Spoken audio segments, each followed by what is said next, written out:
Moi, c'est Daniel Chilem Karambiri. Je suis ingénieur de conception en informatique, programmeur de profession. Donc ça, c'est un stand de l'université virtuelle associé au centre de formation et de recherche en technologie médicale qui a souhaité exposer sur les technologies de la télémédecine et le système de médecine à distance pour l'accroissement de l'offre de soins au Burkina Faso. Donc nous avons ici une plateforme de télémédecine qui a été développée de bout en bout par des Burkinabés et qui est au fait hébergée sur place aussi ici sur un réseau local. Donc avec un apport de plusieurs techniciens, professionnels locaux, médecins et une équipe pluridisciplinaire. Au-delà de ça, on a des objets connectés comme un microscope et comme des tensiomètres et des stéthoscopes qui permettent de faire des écoutes de cœur à distance entre plusieurs villes ou plusieurs centres de santé. La télémédecine, c'est la médecine à distance qui est interfacée par une plateforme.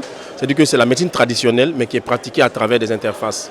Donc on peut consulter un patient à distance, on peut consulter, demander l'avis de plusieurs spécialistes aussi sur une pathologie précise. On peut faire de la microscopie et amener à pouvoir faire des diagnostics dans un temps bref et réduire le temps du patient dans un centre de santé.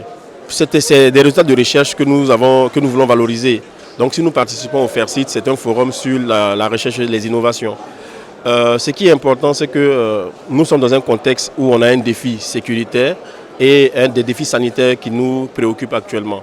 Donc si nous participons à cette activité, c'est de pouvoir montrer au Burkina Faso, aux Burkinabés, que nous avons une solution endogène qui est au fait faire de l'intérieur avec aucun apport extérieur, qui peut répondre aux besoins, aux défis de la santé au Burkina Faso en Afrique. Donc c'est un peu ça notre contribution aussi. Et c'est une plateforme nationale qui est soutenue par le ministère de la Santé, le ministère de la Transition digitale et le ministère de l'Enseignement supérieur. Voilà un peu.